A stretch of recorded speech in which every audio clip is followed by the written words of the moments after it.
And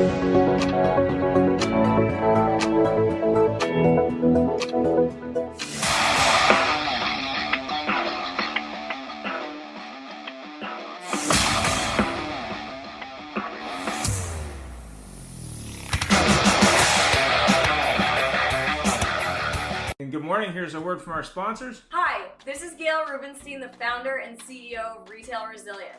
Car dealers all over the country love working with us. We have two product solutions that they absolutely love using. The first product solution is a Facebook and Instagram school. We also have a campaign management program where we generate leads for them. Our car dealers typically say to us, I had the highest grossing month in the history of my business. I'm up double in my volume year over year. And we absolutely love helping car dealers. So give us a try, give us a shout. We would love to see if we're a fit to work with you. Hi, this is Barry Jordan from whitegloveperformancegroup.com. I'd like to take a few moments of your time to share how we can make you more profitable. Dealerships all over North America are using our cloud-based power dialing platform, Touchpoint, to manage their outbound sales-generating phone calls. With Touchpoint, your agents can make up to 50 calls an hour. Leave a voicemail, send an email with a link to a video or to your website, all with a click of the mouse. We specialize in empowering your teams to make the calls that make the sales. How can Touchpoint help you increase profit? Check us out, whitegloveperformancegroup.com. Hi everyone, I'm John Latka from Automotive Business Solutions, where we help dealerships build more productive and proactive by appointment sales cultures through our Performance Management Partnership Program. So, if you want to increase your sales volume by 2 to 3 sales per month per salesperson, call our toll-free number, 877-708-8484 for a free consultation. Thanks to our sponsors. So 3 books. I thought I'd pick some different books this week. I Am Malala, The Confidence Code, and What It Will Take to Make a Woman President. So those are 3 books I thought were pretty interesting and not the normal stuff that I pick, but why not? Go ahead, Jeff.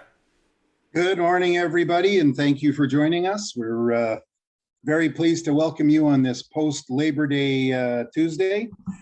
First of all, we handle the covering of our collective behinds, which is our disclaimer, which is the views and opinions of the guests expressed on the AutoHub show or our speakers or our audience are theirs and not necessarily reflect the official policy of the AutoHub show or Ian Nethercott or myself, Jeff Popolo. Thanks, Jeff. Now let's get into it. Women in automotive leadership. We have 2 great guests, so go ahead, Jeff. Our first guest is no stranger to our show with the great big smile. Is Super Sue Finneran, the former person who got sued by Warner Brothers for wearing a Wonder Woman suit underneath her head in her ads for her dealership. She's faculty member of the Automotive Business School of Canada and a former dealer at Finneran Hyundai in Courtenay, BC. And Sue, please take a moment and introduce yourself. Good morning, everybody. Great to be here again, as always. I always recommend this show to my students because there's always some little bit of wisdom that I gain every time I watch. So, I was a PhD. Papa has the dealership, right? That's how I think a lot of us started out in the beginning. I was in retail for 27 years. And, started washing tires when I was 12 years old. My day off years ago was going to the auction where I used to see Jeff, of course, because I am a control freak and I couldn't let anybody else buy my used cars. You know what? I got tired of retail and I wasn't really having a lot of fun doing that side of the business anymore. So decided to sell out along with my dad. We worked together. And that was 3 years ago on the 30th of August. And so that's exciting. I lasted 10 months. Taking some time off, looking after a few sick family members, and then I had an opportunity come up at the school that I actually attended 30 years ago to join their faculty. And I've got to say, I am loving this new part of my career. It's so much fun and it's so rewarding, and I just feel so very privileged to be able to do what I do now. It's awesome. Anyway, glad to be here, and I'm excited to meet Kathy. Thank you very much for joining us. And I do have to say, every time Sue joins us, I remember seeing her at the auction, and that was at the time that the only other women at the auction were the staff members, and boy, she'd get right into the ring and stand in front of people and take control. So, which was the right way to do it. And secondly, a new person to the show, another person with a great big smile, is Kathy Gilbert, who's the Senior Director of Minority Dealer and Women Retail at CDK Global. Oh boy, that's a lot to say. Joining us from Hoffman Estates, Illinois. Kathy, take a moment, introduce yourself, and thank you so much for being here. Well, thank you very much, and I am excited to be here. I got to give a shout out to my friend Troy, who I work with. He recommended the show, and so I'm very much looking forward to being a part of it. I've been in the automotive industry about 27 plus years, and as you said, I'm the Senior Director for our Minority Dealer and Women Retail program. And what that means is CDK is the only provider that has a department just like mine, where we have national responsibility for all of our minority dealers and our women retailers. And what that means is that we advocate for our dealers from pre-sale all the way through to renewal, and we help them out in any way that we can. I have been in multiple roles at CDK supporting our dealers for that time, and I am excited about this topic because when you think about women, just women in general, there's a transformation happening in our industry, and I'm glad we're going to be able to talk about it. But my career has been really focused on how do we advocate, support, and grow women in automotive. So thank you for having me. I'm really excited to be here. Thank you so much for being here. And I do have to say, it's one thing coming from the dealer side of the automotive industry. We view companies like CDK and that other one that starts with an R, we don't know who they are, but as these giant, great, big, unfeeling corporations, but it's the people that make everything. And I have to say, Troy's been a very loyal supporter of the show. And, people like yourself just show that it really is just people. But we'll get right into it. So Ian, take it away. Yeah, I mean, there's obviously been a lot of publicity about women in auto for the last few years. I know I had a talk with Sue about this, about she only gets asked to women in auto shows. We've done a few. And I remember when we did our first one that everyone said, don't do it. It's a bad idea. Don't do women in automotive shows. So I thought that was kind of funny. We did it anyway, of course. That's just the way we are. But it appears that the numbers have grown in terms of female dealers. Is that something that's happened recently in your opinion, or is that something that's been true for quite a while? Let's start with Sue, actually. Well, I think it's happened a lot in the last, even 3 to 4 years. I think it's changed a lot. The highlight of my career was winning the #1 Hyundai President's Award of Merit for my team in Canada from Hyundai, right? Like that's a massive thing, especially when you're from a little tiny store. It was in 2015, and you know what? If it was today, I would have been on the front page of the National Post, God only knows what newspaper, right? Well, then it was then, and it was like swept under the carpet because we had a few male dealers that didn't think that we deserved it, that my team deserved it. And I didn't really think anything of it, but my partner, Dave, he goes, this is BS. They should be yelling about you from the top of their lungs because I was the first female-led store to win that award.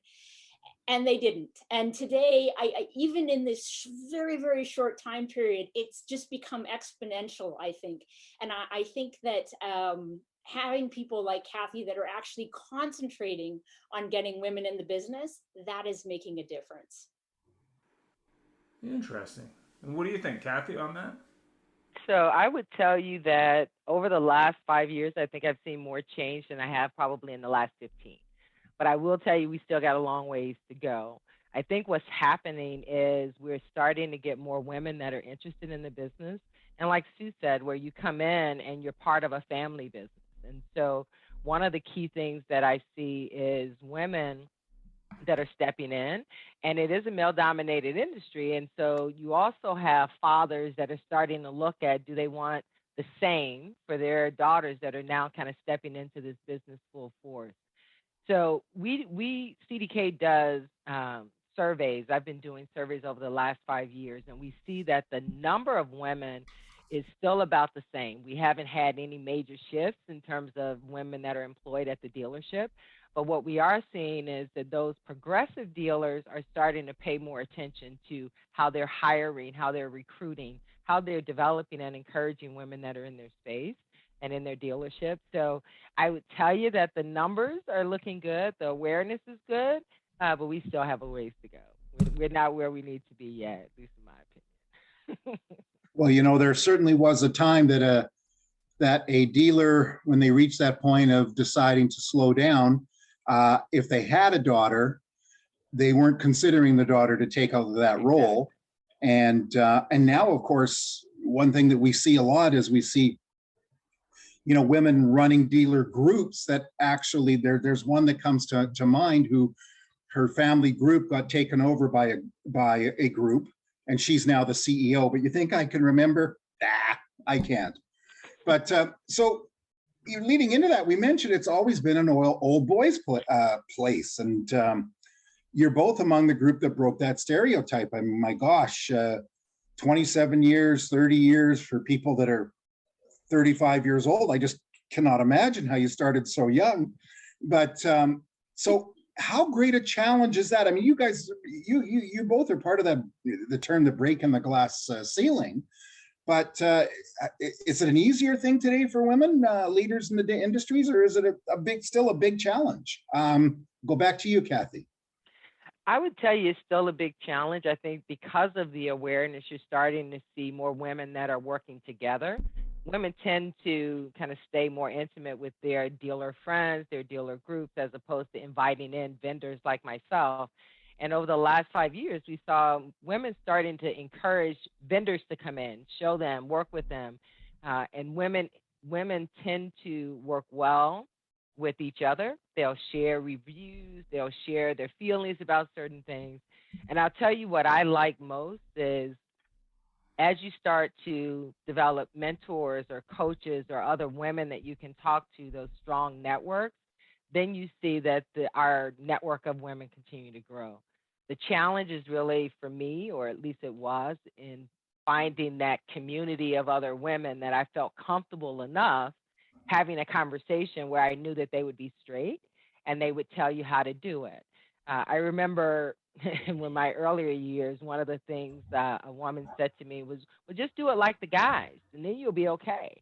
And I'm like, no, I'm not like the guys. Not that I can't be a guy, but I'm a woman. And so when you start talking to women that tell you to be your authentic self, they tell you to kind of just understand the landscape, the dealership, the environment that you're operating in, and make sure that you're meeting people and you're understanding the culture of the organization, then I think that helps. So we do still have some challenges, but I tell you that the conversation, the networking, and seeing other women that are out in this industry is definitely helping to move that along. Well, actually, Troy did make a comment in the chat. He says it's not just women in retail. We're seeing more and more women in OEM roles and in greater numbers of vendors. But I'll also add to that in leadership roles. Yeah. I mean, obviously, Mary Barra comes to everybody's top of mind because she's kind of at the top of the heap. But you definitely are seeing it, and again, more and more in dealership roles. Sue, your viewpoint on this? Well, I think that it hasn't, when I went to school 30 odd years ago at the Automotive Institute, there was about 20% women, and most of us were PhDs. Most of our families had stores of some sort. Today, when I'm teaching, I might have, if I'm lucky, I might have 10% ladies in my class. So I'm teaching people that are usually in management roles, and we're just not seeing them like we are in the OEM field. We're just not seeing them progress. And of course, women have, anybody that wants to have a family that's a huge piece of the pie. And again, we look at when we roles, compared to when Kathy and I came up, when we look at traditional roles, more and more men are now taking time to spend time with their young family, right? And I get that in my classes. I can, guys that have taken paternity leave, like, good on them. But when we came up through, I think it was really frowned upon for men to do that. And it's not so much anymore. Now it's welcomed. And so I think we'll see more and more women going, you know what, I don't have to be the one at home. I can actually be the one that's out, the breadwinner, so to speak. It's just become more acceptable over time. And I hope that will make a big change. But the biggest thing is having dealers that support their women. When you spot somebody, I just got a one lady that's in one of my classes at the moment, and she is freaking brilliant. And she was a receptionist. And her dealer has a dealer group now, and saw her and has supported her through those roles. She's worked for him for 18 years, and she is like a rock star. And I've got to say, the women that I am seeing taking the course today, they are the cream of the crop. They are the rock stars. And so I encourage any dealers that are out there, or any manufacturers, whatever, take a look at the women around you and how can you support them to rise up in that industry, because they are amazing. Give them a chance. A question for you too, then, is it also because you're seeing less and less people in your courses that actually come from a dealership family, and they're actually part of a corporation, so to speak, because so many dealer groups we know now are corporations? So is that the case too? And not just women, but men? We're seeing a lot less dealer kids. They've become a big minority. It used to be a big thing now. Again, I was talking to another friend of mine on the weekend, Mark Bannister. They have Bannister Automotive Group, and their kids are only allowed to work in each store for 4 months. And that's a rule that they have. So whereas we would come in and, we would work there every summer, we would work there throughout school, we were always there. That's not allowed in their dealer group. And I think there's a lot of dealer groups out there. So the kids have really, really got to want it. They've got to go work for other people. So, they can get chewed up and spit out a lot easier now, can't they? Yeah. That's right. Ian. What do you think the biggest hurdles are for women to achieve their fair share in dealership roles? Let's start with Kathy.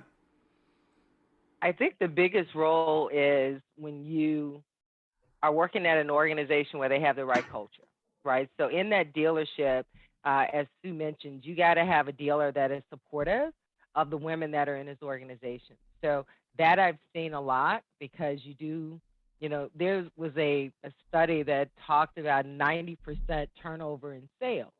And a lot of that is because of whether it's work-life balance or compensation or time. Those are some of the bigger issues that women face. And if you have an organization, if you have a dealership that understands that they may have to be a little more flexible in terms of how they support women in the space, I think that's one of the hurdles that we've had to overcome as well. The other piece is making sure that you have a strong network. You have other women that you can talk to, or other leaders. It doesn't necessarily have to be women. When I do these type of presentations, I always say, it's a woman's event, but it's also for men that love women, because we need men in this space to help us in terms of making opportunities and helping to drive culture, to helping to drive change. And the other kind of challenge, I think, is when you don't have women at the table in key leadership roles. NADA did a survey where they were saying you only have 8% of women in kind of the key leadership roles at the dealership. When you have more women sitting at the table, I think it becomes a little easier, and some of those obstacles and the challenges go away. So you have to have equal representation, I think, is really important in this space to continue to grow the participation and level of support women have. Yeah, we've heard on the show before 90% turnover with women, and I know that's what got us started on our series of HR shows that we've done. But a lot of it was really just not having an understanding of how to deal with that gender Exactly. from an HR point of view, at least from the HR experts we've had on the show. This is not from me by any means, but that's definitely a topic we've had before and heard about before. We also heard an interesting thing on the service side of the business from one of our HR professionals, that if you have a woman in the service side of the business working in the shop, it tends to clean up the language in the service side of the business, which I thought was quite interesting. So that was another thing that came from those. Well, I have to tell you something. My wife worked in life insurance for years, and boy, oh boy, the last thing there was cleaned up language. Well, Ian, too, one of the other things you find on the sales side is that there's a lot of competition in sales. And when you have rock star women that are out and they're kind of outselling the guys, sometimes that creates a problem as well, where guys don't tend to take too well when a woman is actually outselling them. And so having that culture and having the leadership that actually supports and allows for growth for women, I think is really important in the dealership as well. It would reduce those turnover numbers. Well, I do have to say that I found in my whole career, when I had a lady on a salesperson, if she lasted 6 months, she became one of the top 2 people consistently. Yeah. And after a little bit of initial pushback, the guys just accepted her, because guys are kind of programmed to realize that if a woman's in a position of power over you, which is in my life all the time because I have 2 daughters, it is you recognize that you're just up against a formidable force. Mm-hmm. That's true. Right. That's right. Sue, what do you think? As far as hurdles, Yeah. well, I think it's that women aren't, they're not applying for these jobs either, right? That's true. Like they don't even consider them, and so we need to start. If it's an awesome business, and there's nothing else like it, and that the beauty of it is that it's constantly changing. Like no day is ever the same. And so if you've got like ADD, like all of us that are good in the car business do, I think we all have a little bit of it. It's awesome because every day is a new challenge. And so I highly recommend women to start applying for these positions. That's part of it, and then when I talk to the students, I go, well, how do you get more women involved? And they say, well, they don't apply. And I'm like, well, I guess we need to start looking for them in other places. I've seen people card waiters in restaurants or bartenders and all, but are we going out? Are we going into a retail shop and finding a woman that's amazing?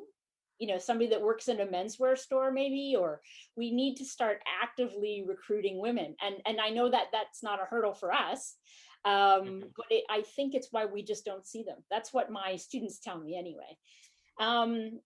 Other hurdles, and again, this is something that I see as a constant theme for the women that I get to work with. And that is that they all say, and I was just actually on a CIBC did a Women in Automotive conference a couple weeks ago that I was fortunate to be a part of. And we all say, I never want to be hired because I'm a woman. I want to be hired because I am the best person for the job. And so throughout my career, and I'm sure that Kathy's exactly the same, we weren't trying to be a woman in our profession.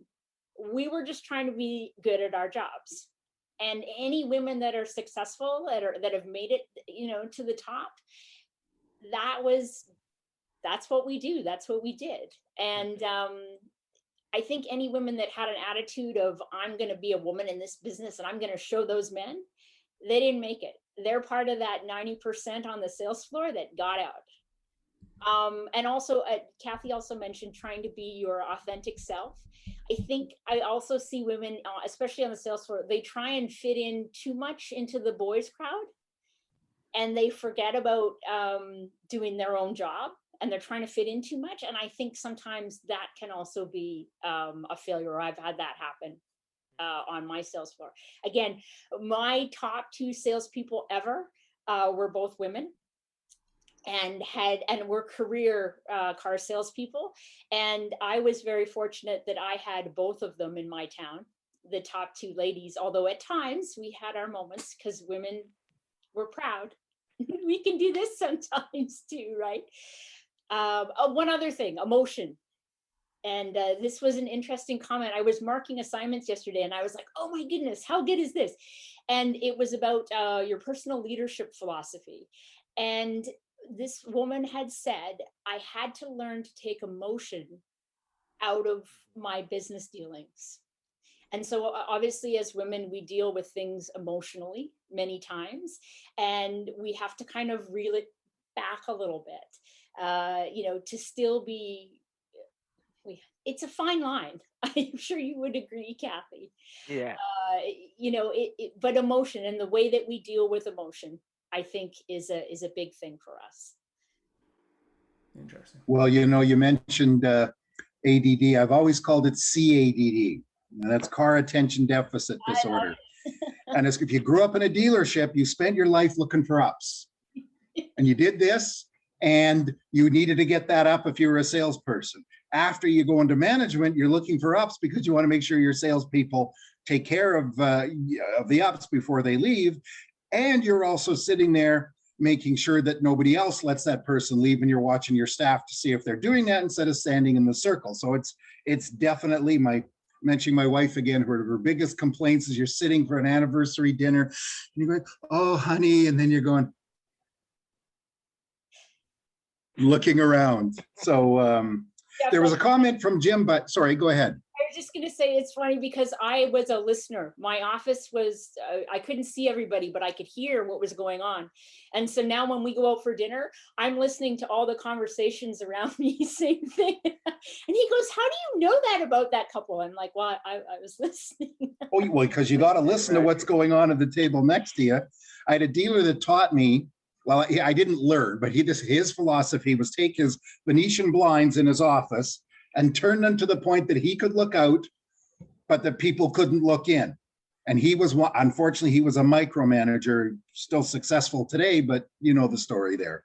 But Jim made a comment, and I should mention that he said that when he sold cars in the early 2000s, back in the day, the top salesperson at the Ford dealership was a woman in her 40s, a very gracious person and a great motivator and mentor. And I do agree, women tend to be better at motivating than men. So I got another one.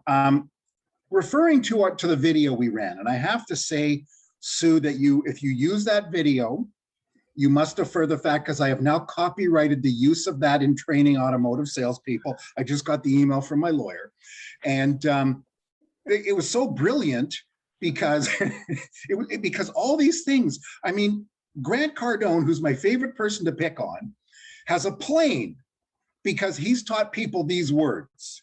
John Latka has a drone with a 1X on the back that he's paid for teaching people these words. And it's brilliant leadership. And the other one is Tony Robbins. Holy cow. Those kids, I want to find them today, because Ian, when was that done? In the 90s? Looks like it from the format. 80s or 90s. It's videotape, obviously, that's been converted. But I think even if you did it today, the hairstyles and outfits might be different, but probably you would hear similar things. Yeah. I don't know. Everything old is new again. They're coming back if they're not back. But so, Sue, a prediction. What does the future, in your opinion, really bring for female dealer leaders? The sky's the limit. If I can't encourage women enough to get into this business, because we are at that point where we're on the rise, and the hurdles are just coming down, that we had to jump over. There's so many opportunities, and dealers are looking for fantastic people.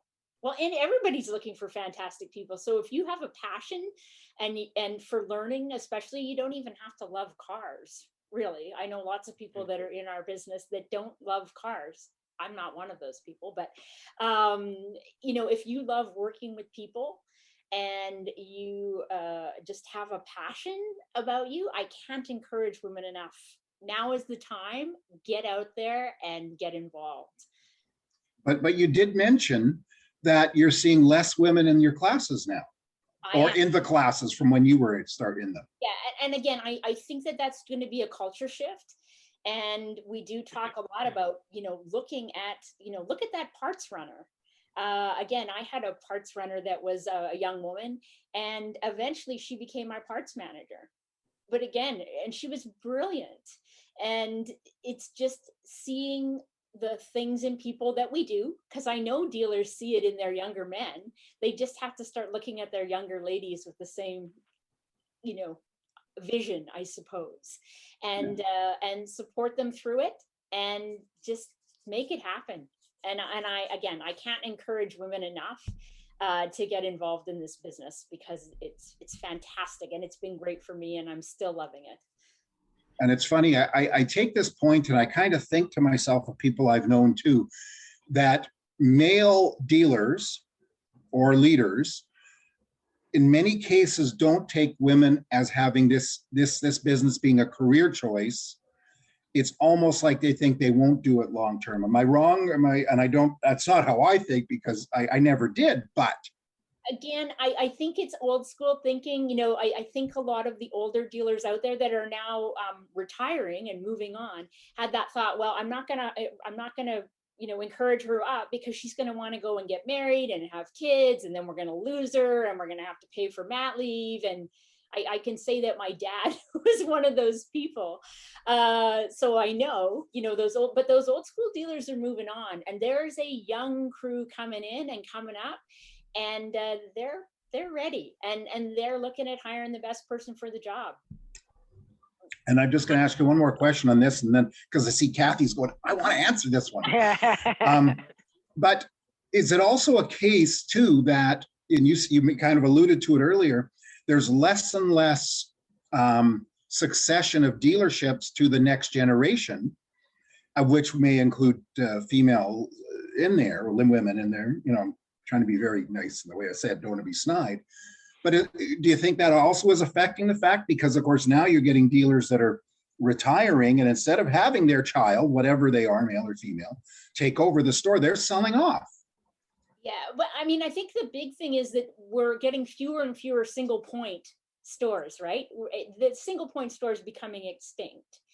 And so we have more and more dealer groups coming in, and they actually they're set up with HR departments and all of the proper tools to encourage women, to move up in the world. And they just have different hiring practices. Old school, the guys, they hired from the gut, they carded the young person. Whereas now you've got HR departments, they're doing personality tests, they're doing multiple interviews. It's a totally different hiring process. And I think it levels the field a little bit more. It just gives women more of an opportunity. Sure.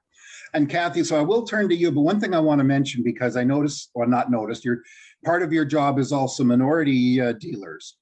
And in my opinion, one of the most famous dealers here in Canada is a gentleman who emigrated here from India 30 years ago, started to work in a Hyundai dealership. And of course, he's the only non-basketball person in the NBA Hall of Fame. I can't remember his name, but he owns 2 Hyundai dealerships.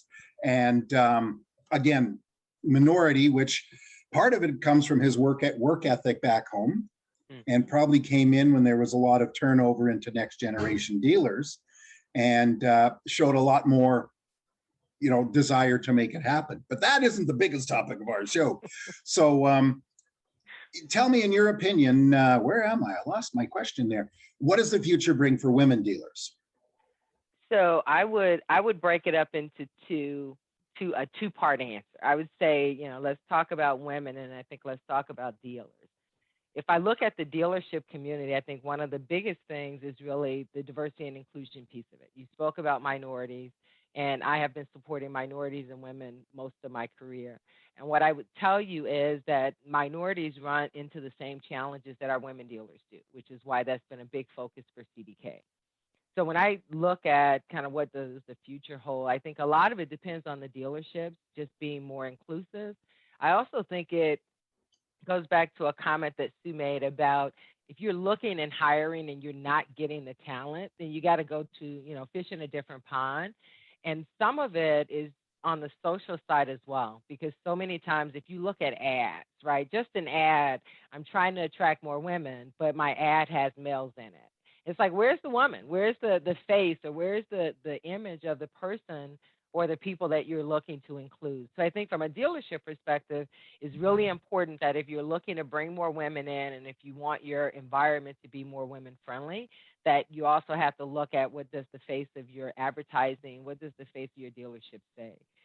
The other piece for dealers is really kind of providing mentors or coaches within the store so that women feel comfortable talking and they understand if they need to take that next step, that there's people there that can help them, especially for those entry level women coming into this space.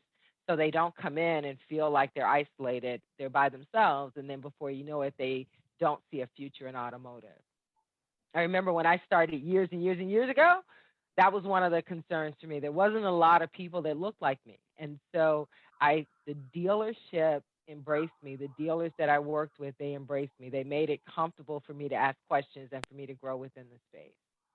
But when I look at women, the future for women, I think is really, and I believe it was Troy that made the comment. It's not just working in retail in the dealership. Look at the OEMs. Look at, all of the vendors and other partners that support automotive, because there's opportunity. No matter what a woman wants to do in this space, automotive has a place for them, whether they're an engineer, whether they're a designer, whether they're marketing, whether they're sales. So there's opportunity here. And I encourage a lot of women to just really take a sincere look at this space and be comfortable at the fact that whatever it is that they want to do, they can. That surprises me sometimes because you have women that kind of come in and all they look at is, well, I don't know, I don't want to sell a car. Well, you don't have to sell a car. I mean, you can be in HR in the dealership. You can market, So for women, I think when I look at what the future brings, I think it's going to bring a lot of opportunity. I think we're going to continue to grow. I think you're going to see more women in leadership roles, and I think you're going to see more dealers that are very receptive to the fact that as they look for good talent, and the talent is just shortened because of the limitation on who we're looking at.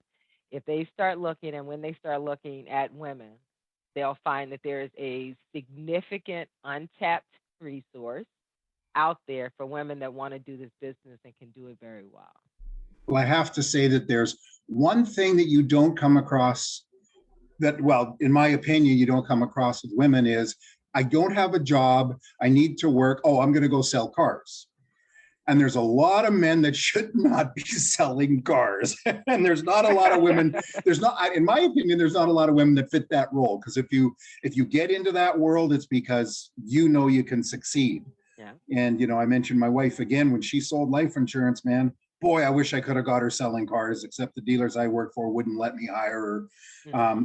Holy doodle. I'd say something better, but that's, man, because I remember seeing her with clients and slamming her hand on the table and just saying, okay, are we going to do this or not? Oh, okay, we'll do it. And boy, oh boy, it would just be great. But yes, thank you for those comments. Actually, we have boy, oh boy, Janice made some comments here, which says business with an inclusive culture and better gender balance are more profitable. I would certainly agree. Yeah. And it's not as simple as hiring more women or fixing women to fit in better. It's about fixing the working environment to enable women to flourish. Definitely. Mm-hmm. And yes, Troy, it was Navbacha. Thank you so much. I do appreciate that. I keep getting him confused, and I don't mean to be snide. Forgive me. Him with the gentleman from the Yukon that does the Bhangra dancing. And I whenever I mention them, I get their names wrong just because I confused. I do apologize. Maybe I said the wrong thing, but Ian, I'll turn it over to you before I insert my foot in my mouth.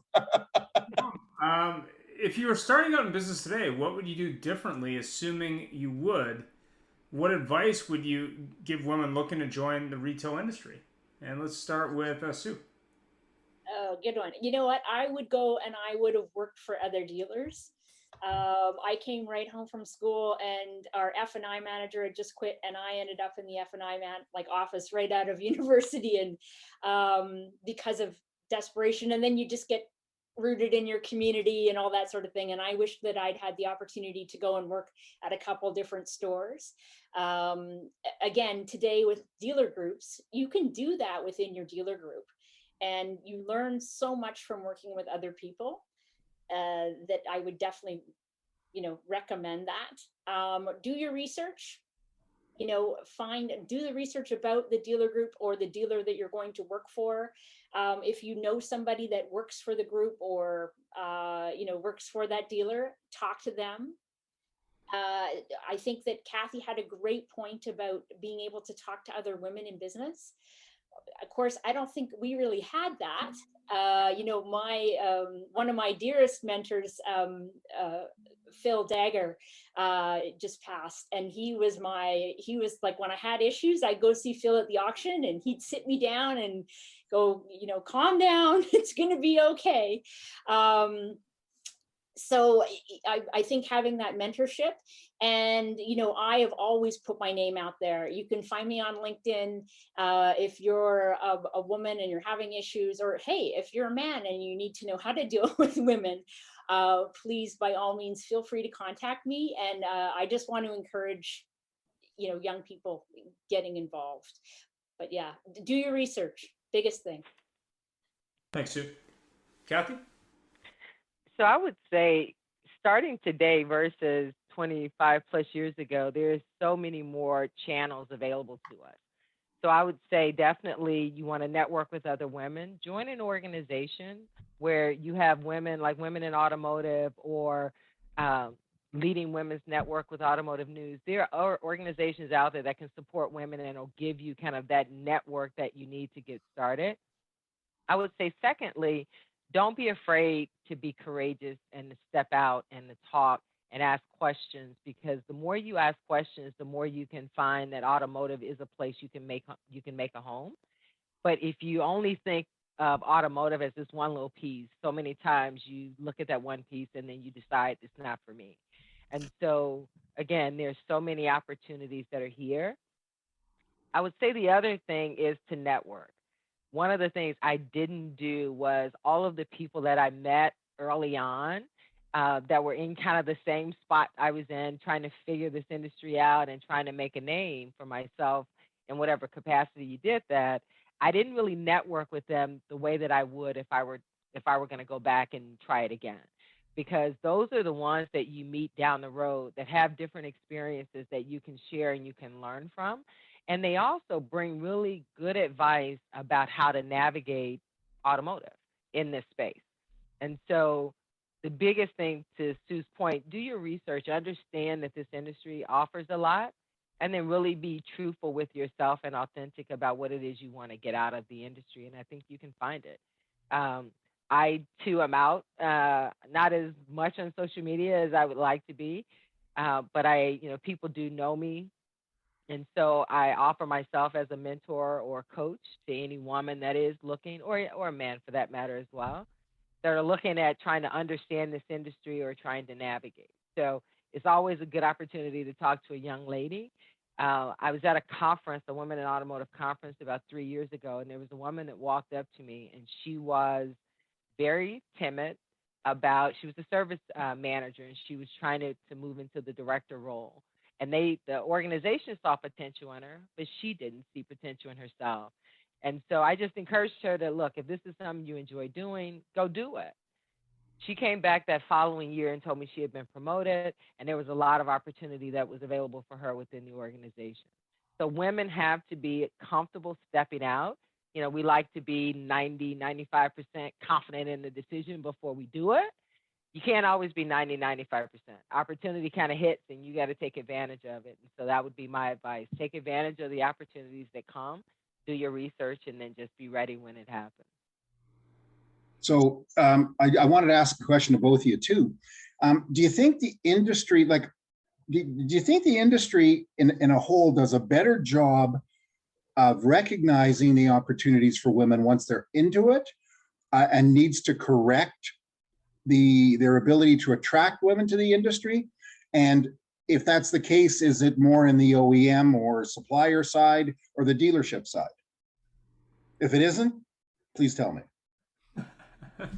Kathy. So I would tell you, I think we do a better job for women that are in.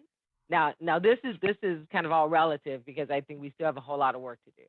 But I think, to your question, we do a better job helping to identify opportunities once the women are in the industry, and we could do a better job of recruiting and trying to promote more women coming into the industry. So once they're here, I think there are ways of identifying the opportunities that are there.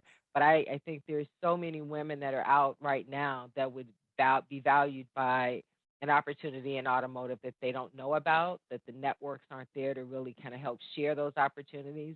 But if you know somebody, right, then you can get in, or you can get the kind of the right network. But we don't necessarily do a good job of promoting those opportunities for women that are not in the industry, in my opinion. Sue? Well answered, Kathy. Yeah, no, I think it's definitely easier once you're through the door and you kind of know what to expect out of the business. But again, the automotive business, when you think of income, there's a lot of women out there making $50,000, $60,000 a year, and they're busting their hump,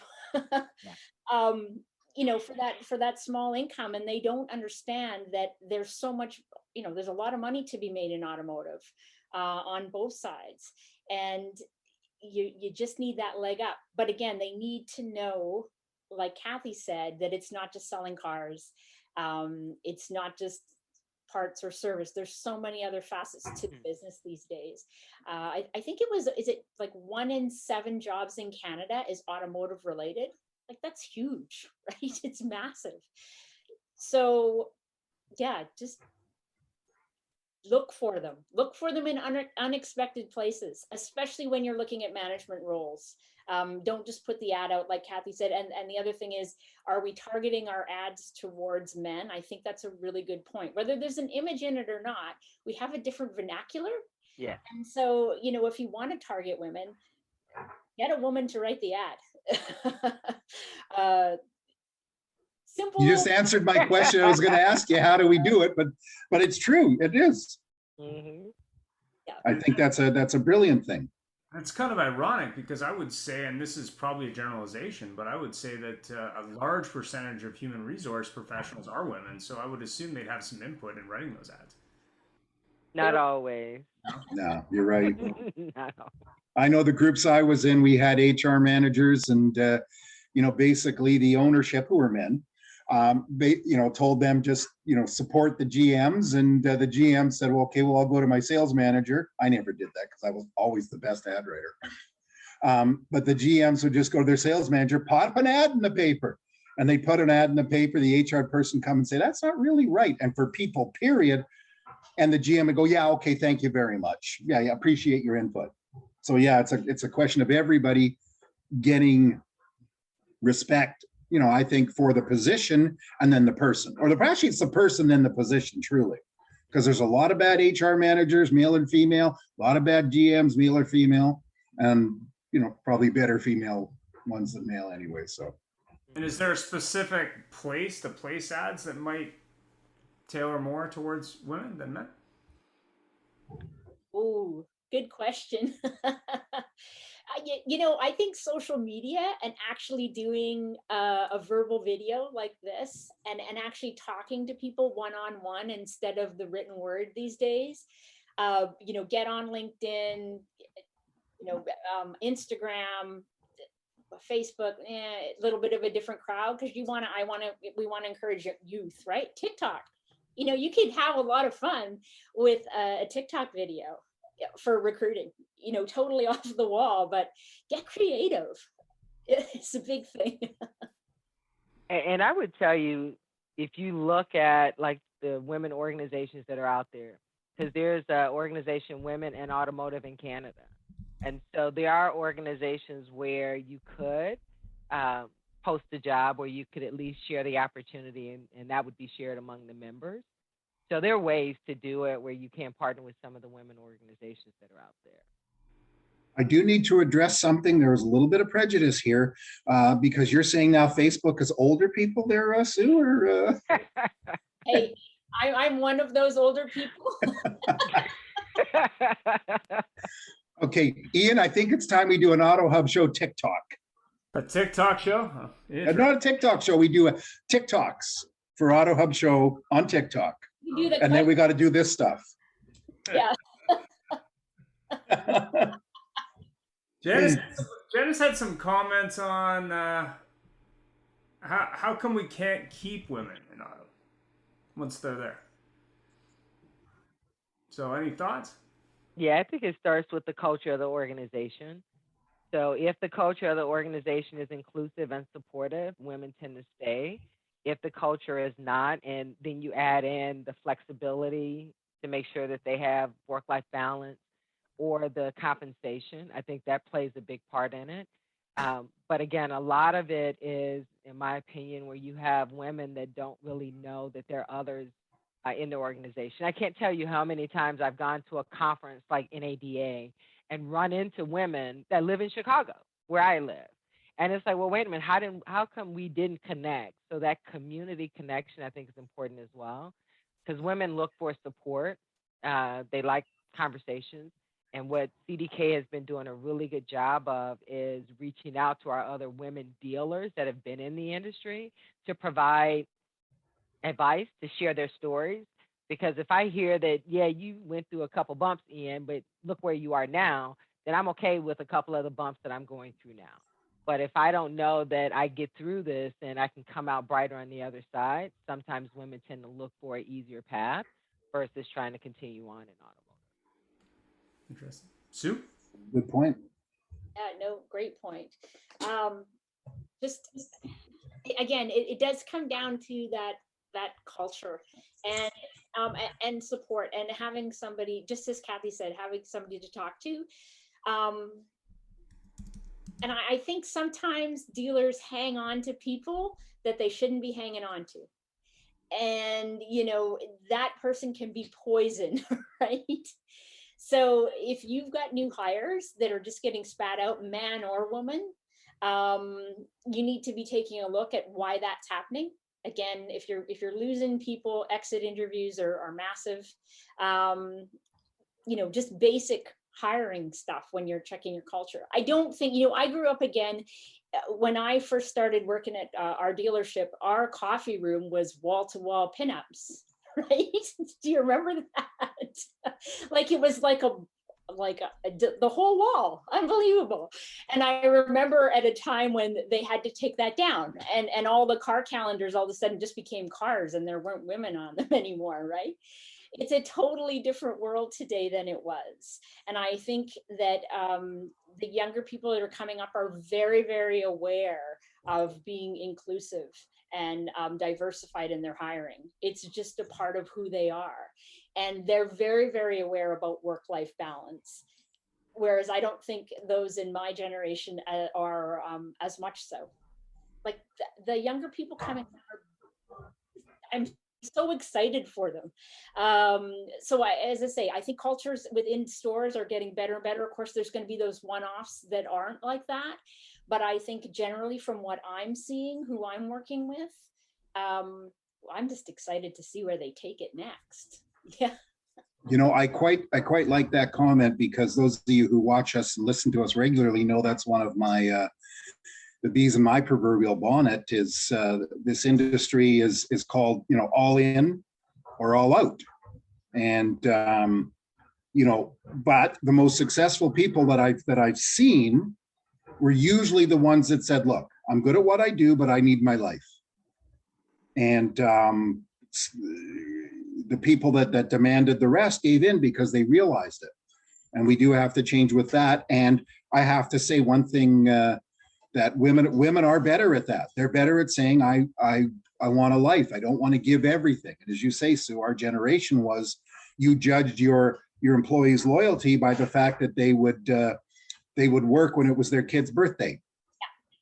And hey, I was one of those people, I lost a marriage to this business, right? I worked 8 years without a holiday, 6-7 days a week. And so I've been through all the stuff, and I know, I know how not to do it because I've lived through it.